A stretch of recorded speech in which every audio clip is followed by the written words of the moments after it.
It was the kind of Christmas Eve that could have been pulled straight from a storybook. The snow fell gently in the small town of Willow Creek. The Davis family's home was no exception. Adorned with glowing decorations, a tall Christmas tree stood proudly in the window, its ornaments shimmering in the soft glow of the living room lights.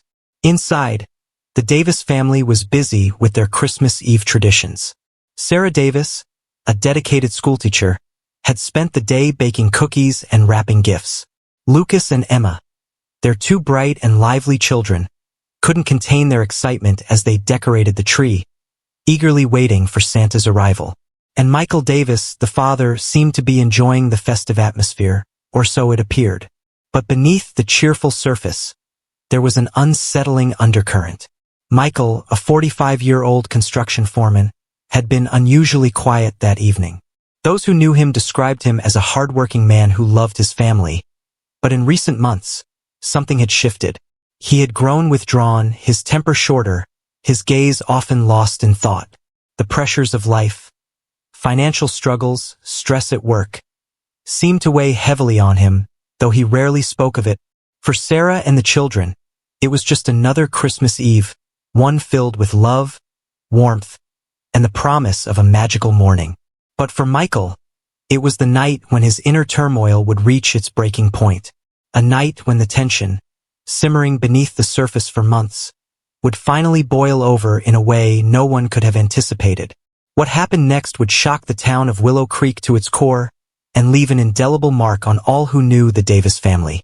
This was no ordinary Christmas Eve. This was the night the unthinkable happened. Michael Davis, 45, was a man of few words but a strong work ethic.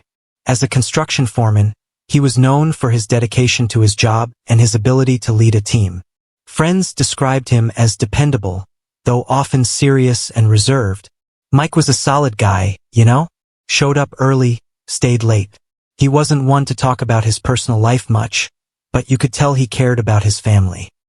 He'd mention his kids every now and then, how proud he was of Lucas and Emma. But beneath the surface, Michael was a man under immense pressure. Financial struggles had plagued the family for years, and the weight of being the sole breadwinner seemed to take its toll. In recent months, his friends noticed a change in him. He was quieter, more irritable, and prone to bouts of anger. I'd see him outside sometimes, pacing in the yard or sitting in his truck, just staring at nothing. I thought maybe he was just stressed. I never imagined anything like this. Sarah Davis, 42, was the heart of the Davis family. A beloved schoolteacher at Willow Creek Elementary, she was known for her warm smile and nurturing spirit. To her students, she was more than just a teacher. She was a mentor, a confidant, and a friend. Sarah was one of those people who lit up a room. She had this incredible ability to make everyone feel seen and heard. Her kids adored her, both at school and at home. Family meant everything to her, but Sarah's sunny demeanor hid her own struggles. Friends confided that she often worried about the family's financial situation and Michael's growing distance. She had mentioned to a close friend that their marriage wasn't as strong as it once was. Though she remained hopeful they could work through it. Best friend. She told me Michael had been acting different. Angry, distant. She said he wasn't the man she married anymore. But she loved him and was determined to hold the family together for the kids. That was just who she was. Lucas, 12, and Emma, 9, were the pride and joy of the Davis family. Bright, energetic, and full of life, they were inseparable siblings who brought light into everyone's lives.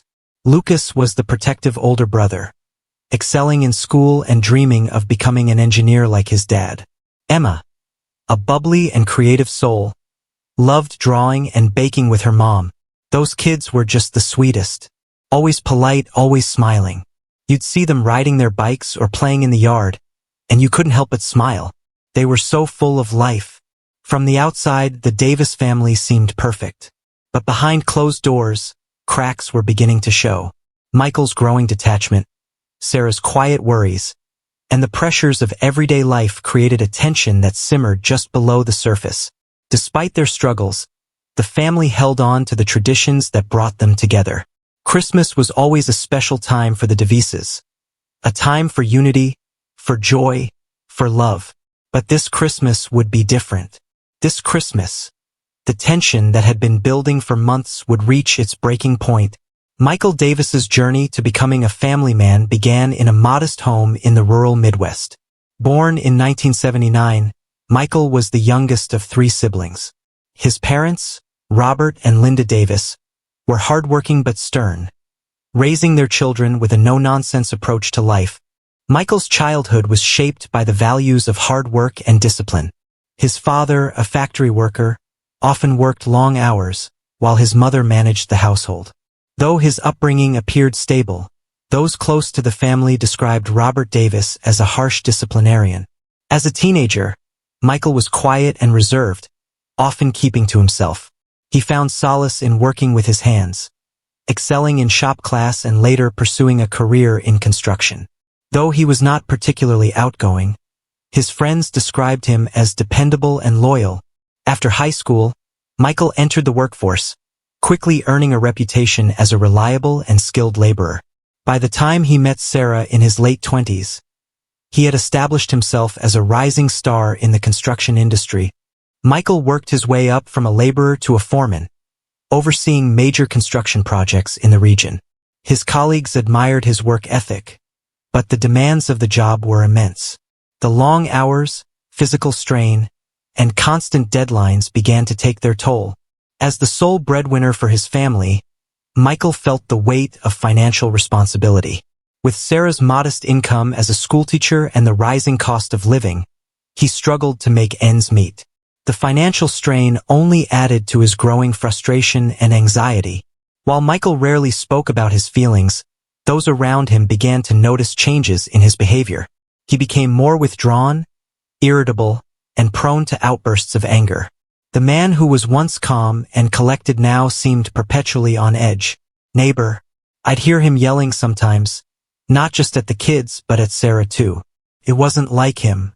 He used to be so patient, but something changed. It was like he was always on the verge of snapping. Michael's emotional decline may have been exacerbated by undiagnosed mental health issues. Experts who later analyzed his behavior speculated that he may have been struggling with depression, anxiety, or even a more severe mood disorder. But without a diagnosis or treatment, these struggles festered, creating a perfect storm of internal conflict. Despite his growing frustration, Michael's love for his children was evident. Lucas and Emma adored their father, often seeking his attention and approval. But as Michael's temper grew shorter, the once playful and loving dynamic began to shift. Best friend. Sarah told me Michael was getting harder to deal with. He'd snap at the kids over little things, like if they were too loud or didn't clean up fast enough. She said she was walking on eggshells around him. His relationship with Sarah, once built on mutual respect and love, also began to fray. The financial struggles and Michael's erratic behavior led to frequent arguments, further deepening the divide between them. Despite this, Sarah remained committed to holding the family together, often downplaying their problems to friends and family. Sister. Sarah never wanted to admit how bad things had gotten. She'd say, "It's just a rough patch. Michael's under a lot of stress." But I could see it in her eyes. She was scared, and she didn't know what to do. Psychologist. From what we know, Michael Davis fits the profile of what we call a family annihilator. These individuals often experience a sense of overwhelming failure, whether it's financial, professional, or personal. They internalize their struggles, viewing themselves as the sole provider and protector of their family. When they feel they've failed, they sometimes rationalize that ending the family's lives is the only way to regain control. Experts suggest that Michael's behavior in the months leading up to the tragedy was indicative of a man spiraling into despair. His inability to communicate his struggles, coupled with the mounting pressure, created a dangerous combination that would ultimately have devastating consequences. In the end, the man who was supposed to protect his family became their greatest threat. Michael Davis's transformation from a loving father to a cold-blooded killer remains a chilling reminder of how unresolved issues can spiral into tragedy. The day began like any other Christmas Eve for the Davis family. Sarah and the kids spent the morning baking cookies and decorating the house. Michael, though quieter than usual, helped Lucas set up the train set under the Christmas tree. Neighbor, I saw Sarah and the kids outside earlier that day, building a snowman. They seemed happy, laughing and playing. Michael was shoveling the driveway. He looked tired, I guess, but nothing seemed out of the ordinary. In the afternoon, Sarah and Emma wrapped presents while Lucas and Michael ran a last-minute errand to pick up firewood. According to Lucas, his father seemed distant during the drive, answering questions with short, clipped responses. Friend, Lucas called me earlier that day, talking about the gifts they got and how excited he was for Christmas morning. He said his dad had been in a bad mood lately, but nothing that seemed too serious. Just normal family stuff, you know? As evening fell, the family gathered for Christmas dinner. On the surface, it was a peaceful moment. Holiday music played softly in the background, and the children laughed as they discussed their favorite Christmas movies. But Sarah noticed something was off. After dinner, the family moved to the living room to exchange one gift each, a Christmas Eve tradition. Emma unwrapped a new art set, and Lucas received a model car kit. For a brief moment, the tension seemed to lift as the family shared smiles and laughter. But Michael's mood remained dark. He excused himself to the garage, leaving Sarah to entertain the children. Sarah later told a friend that she considered following him but decided against it, hoping he just needed some space. As the evening wore on, the family prepared for bed. Lucas and Emma were excited for Santa's arrival, eagerly hanging their stockings by the fireplace. Sarah tucked them in, unaware that it would be the last time she'd see her children alive. Neighbor, I heard a loud argument around 10 p.m. It wasn't the first time I'd heard them fighting, but this one seemed different. There was a lot of yelling and then it got quiet. Too quiet. Inside the home, the argument between Michael and Sarah escalated. Friends later revealed that financial pressures and unresolved marital issues had been a recurring source of conflict. But that night, the argument took a darker turn. Sister, she told me Michael had been acting strange for weeks, more aggressive and withdrawn. I think she knew something bad was coming, but she didn't know how to stop it. Shortly after 11 p.m., the situation spiraled out of control. After the argument with Sarah reached a fever pitch, Michael stormed out of the house and into the garage. Investigators believe that this was the moment he decided to carry out the crime. Armed with a handgun he had hidden among his tools, he returned to the house with deadly intent. Michael confronted Sarah in the living room. What was said between them in those final moments is unknown, but neighbors reported hearing muffled yelling followed by several loud bangs. Michael had shot Sarah multiple times, ending her life instantly. Investigator, based on the trajectory of the bullets and the position of Sarah's body, it's clear she tried to move away from Michael but didn't have time to escape. The level of force he used suggests he was in a state of uncontrollable rage. Lucas and Emma were awakened by the gunshots. Realizing something was terribly wrong, Lucas locked their bedroom door and tried to shield his younger sister from the chaos. Michael broke into the room, finding his children huddled together. Lucas begged his father to stop, but his pleas fell on deaf ears. Michael shot Lucas first, killing him instantly. Emma, trembling in fear, was the last to face her father's wrath. Psychologist, the psychological impact of this moment cannot be overstated. For a child to face such betrayal from a parent, the one person they trust most, makes this crime all the more harrowing. Michael later told investigators that he believed he was saving his family from the struggles they were enduring. This delusional justification only added to the horror of his actions. Michael on 911 call. I've done something terrible. My family, they're gone.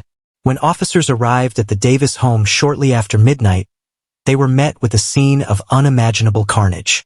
The once cheerful living room was spattered with blood, Christmas presents strewn across the floor. Sarah's lifeless body lay near the tree, surrounded by shattered ornaments. Michael sat in the living room, his face blank, the murder weapon resting on the coffee table. First responder. I've seen a lot in my career, but nothing prepares you for something like this. The house was eerily quiet except for the Christmas music still playing in the background. It was surreal, like a nightmare come to life. Officers found Lucas and Emma in their bedroom, their small bodies lying close together. The scene spoke volumes about the terror they must have felt in their final moments.